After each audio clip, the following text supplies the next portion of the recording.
Hi, this is Dr. Martina, your online sex therapist and sex educator. This is the third video on the topic of how to spice up your sex life. And for this week's topic, this may be a little giveaway, but for this week's topic, I have decided to bring a little kink into your bedroom. In this video, I will give you the 3 basic steps of bondage. And if you take these steps, I not only will promise you that it will spice up your sex life, but you will also be able to understand, appreciate, and embrace the wonderful sexual play of erotic restraint.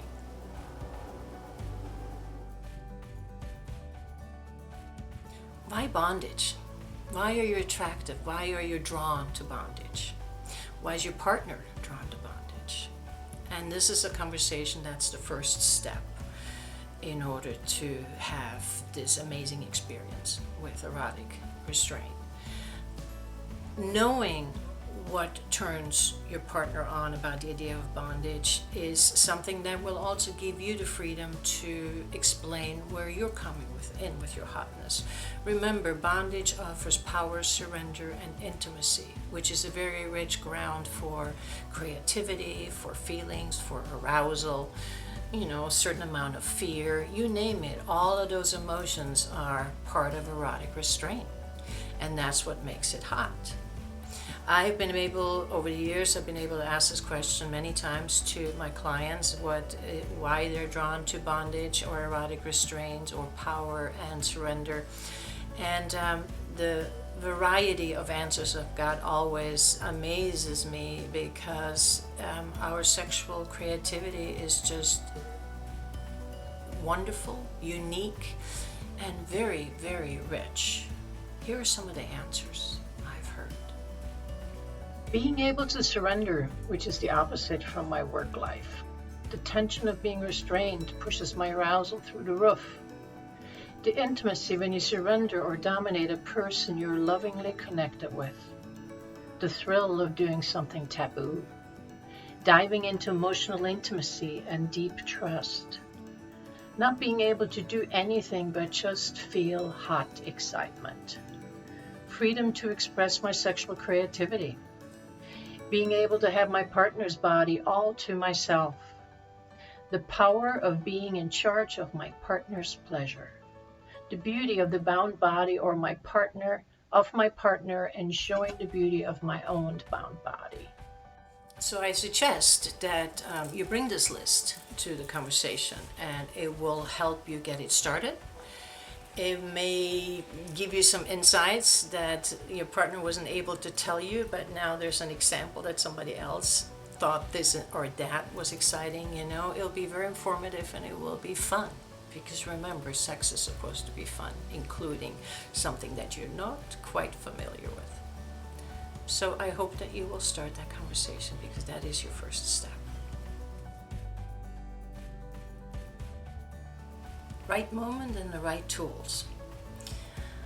Let's start with the right moment first. How do you know it's the right moment? Well, you know it by creating the right moment with your partner. Do not surprise them with something like this, because especially if you're in the beginning of having kinky sex with your partner, this could be a recipe for disaster, where you're having sex and then all of a sudden you are tying your partner down, or up or down. You're tying your partner down. So choosing the right moment in the beginning is very important, that you both are that you're both on the same track. And that is by just talking about it. Can we do a little bondage play today? And then, even then, that doesn't mean that it's going to happen that time, but you want to prepare. And preparing the right moment also means having your whatever you need next to the bed. And with the essentials, like the right tools, what they are is, first of all, you do want to get to any kind of a drugstore and get a EMT scissor that will cut through anything that needs to be cut through quickly, just as a safety thing. And then the other thing, of course, a safe word. You need to decide on a safe word. Make sure it's not the word no, because that is something that can be used in a fantasy, but obviously it would not mean to stop the scene.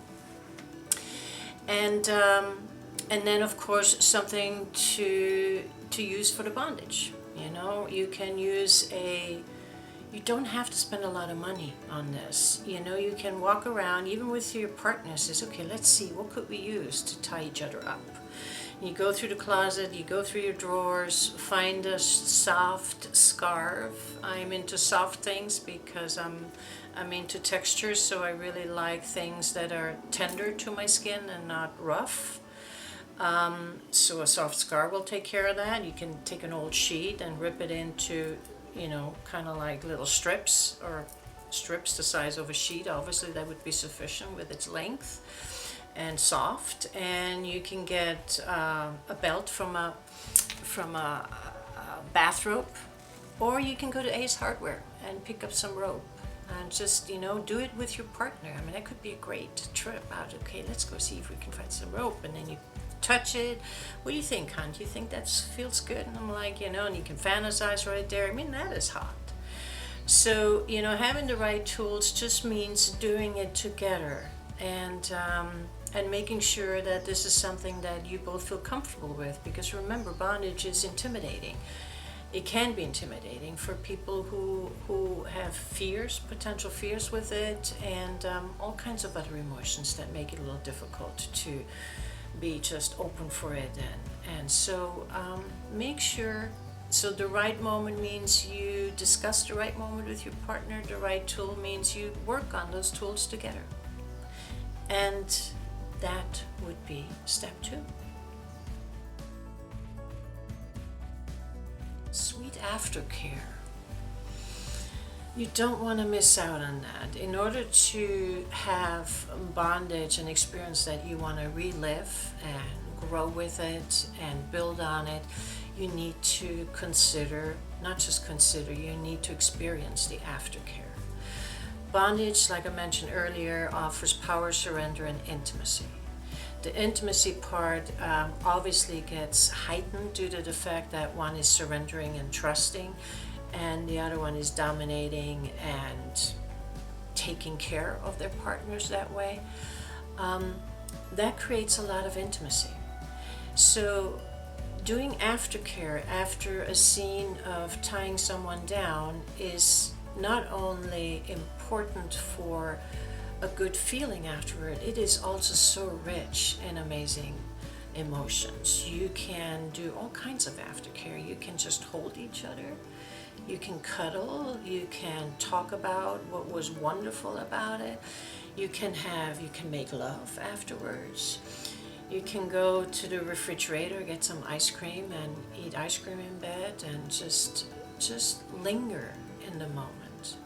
Because the aftercare after some kinky sex play is stronger, I think, than the aftercare after an orgasm. People can just jump up and leave. I don't suggest that, but it's a little easier to do. Now, if you don't want to just jump up and leave after a bondage scene, you really want to take care of that, take advantage of that moment of intimacy.